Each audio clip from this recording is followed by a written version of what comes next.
All right, so you want to talk tough phones? Let's dive deep into this Oukitel WP36. We got a whole bunch of stuff here, reviews and specs and all that.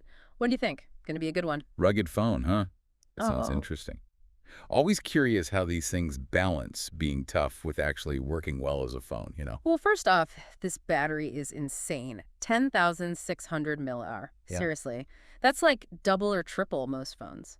Think that'd last you, what, a whole weekend maybe? That's a bold claim, for sure. Yeah. But a big battery doesn't automatically equal days of use. Depends what you're doing, right? Scrolling all day versus a couple calls, big difference. True, true. It's got to hold up in real life, not just on paper. Speaking of, got some user reviews here, kind of mixed bag. Bethany Mize, she's loving it, says battery lasts all day long, no problem. So far, so good. Sounds like it's at least delivering on that long battery promise for some people. Yeah. Then there's Ronald A., happy with it too. Says it came early, exactly as described. Always reassuring. But then Brian Ross over here, not so thrilled. Screen cracked after a small drop, he says. Not exactly the rugged image they're going for, huh? Oof. Yeah. Yeah, that's not a good look. Durability's got to be the main selling point for a phone like this. You'd expect it to handle more than a little tumble. Exactly. And then we have Brian Farm. Calls it a beast, but points out it's bulky. But I mean, with a battery that big, kind of got to expect that, right? Yeah, trade-offs, right? You get the crazy battery life, but maybe you got to sacrifice some pocket space. Right.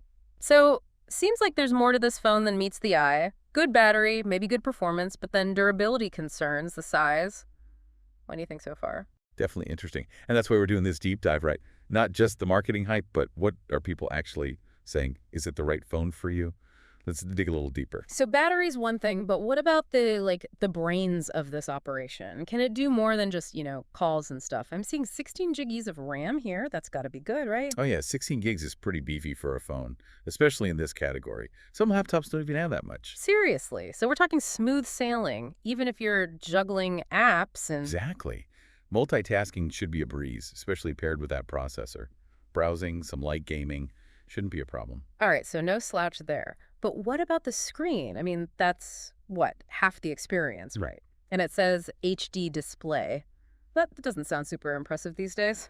Yeah, HD is decent. It's not going to blow you away with super crisp visuals or anything, not like those high-end phones. Right, right. If you're big on watching movies on your phone or gaming with crazy graphics, this might not be the one.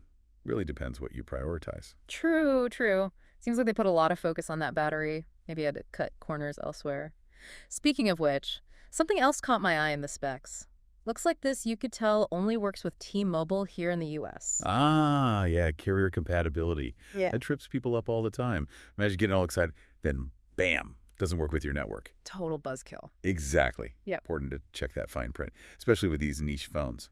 Good reminder. So we've got the giant battery, decent performance, it seems, screens functional. But that carrier limitation, that's kind of a deal breaker for some people. For sure. Brings us to the big question, right? Who is this phone actually FOR? So we've got this this tank of a phone, basically. Great battery, decent performance. Design's more about function than fashion, right? But not for everyone, that's for sure. So who is this Oukitel WP36 actually good for? Yeah, that's the million-dollar question.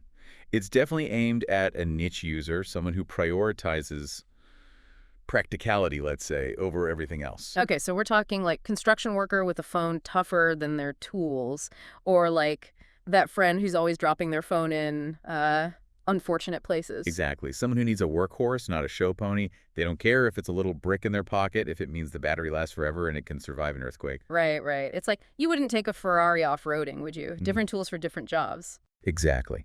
And that's a really key takeaway here, I think.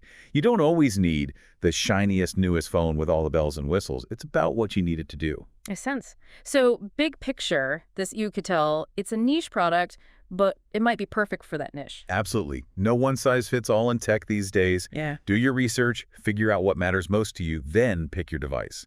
And hey, if that means a phone that could survive the apocalypse, more power to you. I'm all for it. All right, folks, that's our deep dive on the Oukitel WP36. Until next time, keep exploring, and we'll see you on the flip side.